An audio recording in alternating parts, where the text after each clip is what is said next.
সোয়াদের মাদ্রাসা থেকে ছোট্ট একটা আয়োজন করছিল শিক্ষা সফরের। কালকে আমরা সেখানে গিয়েছিলাম। সকাল সকাল আমরা বেরিয়ে গেছি। এই যে দেখেন গাড়ি রাখা আছে আমাদের সিএনবির মোড়ে। তো আমার জন্য একটু দেরি হচ্ছিল, সবাই অলরেডি চলে আসছে।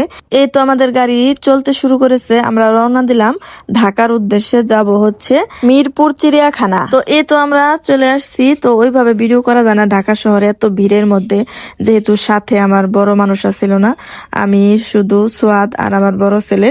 তো বড় ছেলে অতটাও বুঝে না ভালো, অত লোকের মধ্যে ওইভাবে ভিডিও করতে পারে না। তো আমরা একটু একটু করে, মানে যেটুকু পারি একটু একটু করে ভিডিও নিতেছিলাম। আর যারা আমাদের সাথে গেছে মাদ্রাসার ছোট ছোট বাচ্চা আর ওদের বাবা মা, ওরা হচ্ছে ভিডিওতে আসে না, তারা হচ্ছে আমার ক্যামেরার পিছনেই ছিল।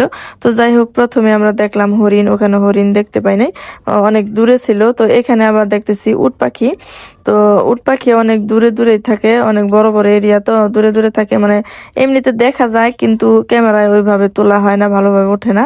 তো এখানে আমরা দেখতেছি পাখি, হ্যাঁ, অনেক ধরনের পাখি, বড় বড় কি পাখি এগুলা নাম জানি না, বিভিন্ন ধরনের পাখি। অনেক বড় একটা এরিয়াতে অনেকগুলো পাখি রাখা আছে, সেগুলোই আমরা দেখলাম। তারপরে আবার হাঁটতে শুরু করলাম। তো এখানে শুধু হাঁটতে হয় হাঁটতে হয়, হাঁটতে হাঁটতে শেষ। এদিকে আমার খিদা লাগছে, এই তো খাবারের ব্যাগ হাতে নিয়ে ঘুরতেছি, খাওয়ার সময় পাইতেছি না। বলতেছি এক জায়গায় বসে খাইয়ে নেই, না ওরা হচ্ছে পরে খাবে। তো যাই হোক, এ তো চলে আসলাম। এখানে রাখা আছে জাতীয় পশু রয়্যাল বেঙ্গল টাইগার। টাইগারটা শুধু ঘুরতেছে, হ্যাঁ, মানে অনেক লোকজনের ভিড় দেখতেছে, আর সে হচ্ছে এই ঘরের চারপাশ দিয়ে এরকম ঘুরতেছে।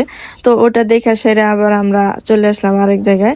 এখানে হচ্ছে সিংহ রাখা আছে। সিংহটা হচ্ছে শুয়ে রয়েছে, ঘুমায় রয়েছে। সিংহ হচ্ছে উঠে নাই, হ্যাঁ। তো অমনি আমরা দেখলাম, সোয়াদ বলতেছে যে সিংহ দেখলো আজকে প্রথম, সে বইয়ে দেখছে, এর আগে কোনোদিনও দেখে নাই। তো দেখে আবার আরেকটা খাঁচা দেখলাম, এখানে আবার আরেকটা বাঘ আছে ওই ওই সাইডে। তো ওইভাবে দেখা যাচ্ছে না। তো দেখলাম, দেখে সেরে আবার এখন আমরা আসলাম জিরাফ দেখার জন্য। ওই যে সবাই ওই যে উপরে উঠা জিরাফ দেখতেছে। তো আমরা এখন জিরাফ দেখবো। সিঁড়ি দিয়ে উপরে উঠে আসলাম। এই তো অনেকে দেখতেছে। এই তো এখানে আছে জিরাফ, দুইটা জিরাফ রাখা আছে এখানে। সোয়াদ বলতেছে জিরাফ এত উঁচু, বৃষ্টি এলে জিরাফ কই থাকে, ভিজা জায়গা না, মানে এগুলা বলতেছে সে। তো ওর জীবনে প্রথম হচ্ছে শিক্ষা সফরে আসছে, তো জীবনে এগুলা সে দেখে নাই, এই প্রথম দেখতেছে, সে খুবই খুশি। তারপরে আমরা আবার চলে আসছি, এখানে উট রাখা আছে, ছোট ছোট উট।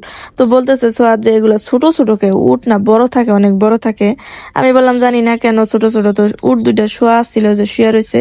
তো আমরা এখান থেকে আবার চলে গেলাম। এখানে আবার ময়ূর, ময়ূর দেখতেছিল। ময়ূর দিকে তো সোয়াদে খুব খুশি, মানে বেড়ার উপরে চলে গেছে ময়ূর দেখার জন্য। দেখেন যে একদম কাছে যাইতে চায়, ময়ূর দেখতেছে। তো ময়ূর দেখে সেরে আবার আসছি আমরা। তো এখানে হরিণ আছে, অনেকগুলা হরিণ। ওইবার হরিণ দেখা হয়েছিল না ভালো করে, এখানে আবার দেখলাম অনেকগুলা হরিণ। তো হরিণ দেখে আবার আমরা হাঁটতে শুরু করলাম, অনেক কিছু দেখলাম, আর অনেক কিছু দেখছি, আর অনেক কিছু দেখতেও পারি না। আর প্রচুর পরিমাণে হাঁটতে হয়, ওইভাবে হাঁটাও যায় না। আর এখানে হচ্ছে পরিচালকের কার্যালয়, এই দিক দিয়ে আমরা আবারও হাঁটতে শুরু করলাম। হাঁটতে হাঁটতে এদিকে খিদা লেগে গেছে। এই তো এখন আমরা খাইয়ে নিলাম দুপুরবেলা। খাবারের ব্যাগটা হাতে নিয়ে খালি ঘুরলাম, ঘুরতে ঘুরতে পরে খাওয়া শেষ করলাম এক সময়। খাই আবার এখান থেকে আমরা আচার কিনলাম, আচার কিনে খাই আবারও হাঁটতে শুরু করলাম। হাঁটতে হাঁটতে আবার চলে গেলাম এখানে সাপ, মানে এই সাপ দেখার জন্য তারা যে কি অস্থির, মানে যেটাই সামনে পড়ে দেখে সেটা বলে সাপ দেখবো, সাপ দেখবো। অবশেষে সাপের দেখা মিলেছে। তো এখানে অনেক ধরনের সাপ দেখছি, তো অতগুলা ভিডিও করি নাই। তো যাই হোক, এখানে আবার আমরা বেরিয়ে আসছি। আসার পর দেখতে পাইতেছি মাদ্রাসা থেকে ছাত্র গেছে, এই যে ওরা হচ্ছে সবাই এক ড্রেসে গেছে, সুন্দর লাগতেছে দেখতে, খুব ভালো লাগলো। এটুকু আবার আমরা ভিডিও নিলাম। তো অত ভিডিও করা যায় না, ফোনের চার্জও শেষ হয়ে গেছে। তারপরে আমরা এই যে সবকিছু দেখা বেরিয়ে গেছি গেটের বাইরে। আমরা এই তো এটা হচ্ছে চিড়িয়াখানার গেট, আর এদিকে হচ্ছে বোটানিক্যাল গার্ডেনের গেট। তো এদিক দিয়ে ঘুরা পরে আমরা চলে আসলাম একটু ঘুরা। তারপরে এখানে হচ্ছে একটা মেলা বসছে, এখানে যারা লোকজন আসছে খাবার দাবারের, ফুচকা, ঝালমুড়ি।